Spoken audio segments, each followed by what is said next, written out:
Kevin, right now I want to step out of the shot immediately. What we're seeing are things being thrown over and back towards the police line and protesters. As my photographer zooms in, you can start to see those clouds of smoke rise, and you can see objects being thrown at police or in the direction of police. Some of what we can say are tear gas from what we've seen in the last 3 nights are what is being deployed right now. You can hear what sounds like firecrackers. I'm not sure if that's audible from where you are. We're at 47th and Nichols. We are across the street from the fountain. This is where the media is currently. This is the view that you're getting. Right before we got on the air, we watched about a dozen officers in tactical gear with their masks on walk towards protesters. Where you see the smoke plumes past the lights across from police, that's where we're seeing protesters begin to disperse. I have not seen a can of gas come back over towards police just yet. Again, there are dozens of police officers, if not more. There were hundreds of protesters. Right now, in the thick of the smoke, I don't see any of them. I still see a lot of police. We're hearing what sounds like firecrackers. At one point, we saw a firework thrown towards police. Right now, the smoke is clearing as we zoom in. If you take a look, some officers don't have their masks on and they are feet away from where the smoke clouds were. I haven't heard any more items be deployed into the park. Again, where those items are being deployed by law enforcement is right next to the fountain. Again, this is at 47 and Nichols. What you're seeing now is the line of police in tactical gear. We watched about a dozen of them move in when I stepped out of the shot. The moment that Kevin tossed out live here, we can see police lights in the distance. We can also hear the sirens, but I have not seen or heard any protesters. We just heard a loud boom. I can tell you, Gabby, from the police do not seem to be moving. From our bird's eye view with our American Century Skycam, as soon as we tossed to you live and we saw that plume of smoke in your live report, the bird's eye view showed several of the protesters kind of scurrying away from that scene as well. So I take it that it's not coming towards you, that the protesters may have been running away. Do you know in what direction that is? Or to give a better frame of reference for our viewers?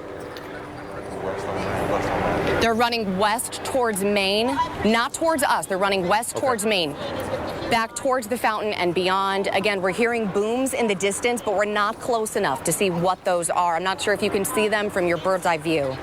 Gotcha. Gabby, thank you so much. We'll check back in with you later. Let us know what you find out. We've also got 41 Action News reporter Ariel Rothfield there in the plaza, kind of monitoring what's happening. She's joining us live as well. And Ariel, you talked to some of these protesters about their message and what they really want to convey. I did. A lot of protest organizers, Dia, wanted this to be peaceful. They wanted it to be conversations between protesters and police officers. Unfortunately, that conversation has ended. As you can see, a lot of the protesters have dispersed from the park all the way on Main Street. They seem to be heading north. They're slowly now inching closer towards police. The plume of smoke that Gabby had described and Kevin described has dissipated, but we just heard another boom. We're not sure exactly where that is coming from, but as you can see, there are a couple dozen protesters just congregating around Main Street, just walking up and down. It looks like right now they are moving closer towards the park. Police on our end haven't really moved. They've held this line for a while now. We saw them gassing up, putting on their gas masks about 20-30 minutes ago when those first gas canisters were thrown out. But right now, it's a little quiet. It's not as tense as it was either last night or even just a couple minutes ago. We can hear some cheering, some yelling, and we'll pan this way as police make their way towards Maine and secure that line. Kevin, we'll send it back to you. All right, Ariel, thank you so much for that. We also have Andres Gutierrez, who can provide a little bit of context. Andres, I know that you stepped away to take that press conference from Kansas City Police and get an update on what the scene is like there. What are you seeing and observing?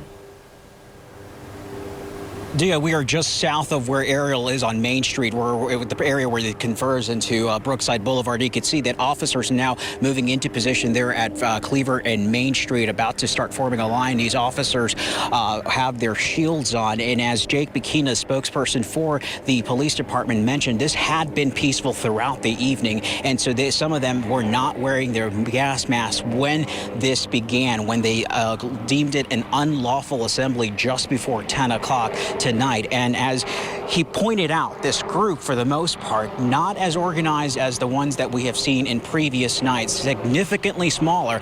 They started showing up here just before 4 o'clock this afternoon, and they grew in size as the evening wore on. In fact, the first arrest happening around 4:30 this afternoon, when the mayor and the police chief went over to talk to the group, and they were having good conversation about the solutions, body cameras, local control, de-escalation techniques.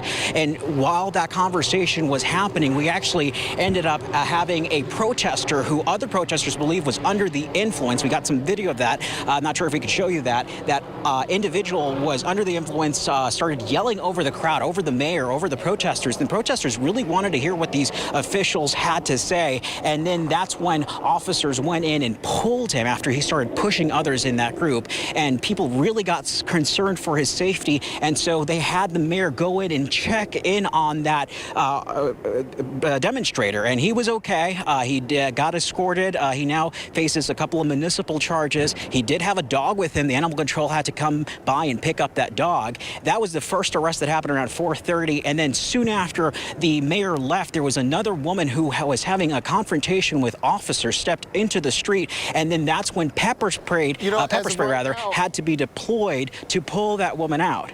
Andres, just as of right now, we have an aerial look here in the studio as well.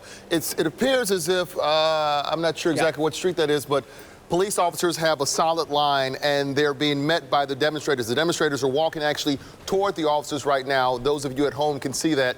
And many of them, from my vantage point, it seems as if they have their hands in the air. Do we know which one of our reporters is actually closest to that scene, that they can give us some more perspective as to what they're seeing right now? It appears to be ramping up a little bit, as I see someone kind of waving his fist toward the police officers. There's still a bit of separation between them right now. I would guesstimate, after being out there Saturday, at least a good 8 to 10 feet between the two. However, you can definitely see the protesters inching toward the police officers. Those same police officers you see right now, many of them in riot gear. We saw they have the face shields on as well as the gas masks. Andres, are you seeing that at all, or any of our crews? We are right now actually moving closer to Cleaver, as again police have formed a line along the Main Street area, and so we're just getting closer to give you a better vantage point. Okay, I see the Chewies now, so I know that's J.C. Nichols Parkway. Coming in. Okay, I think Gabriella Pagan is near that scene. Hey, can we get to Gabby? Oh. Yes. Gabby, what's happening Kevin. from your viewpoint? Yes.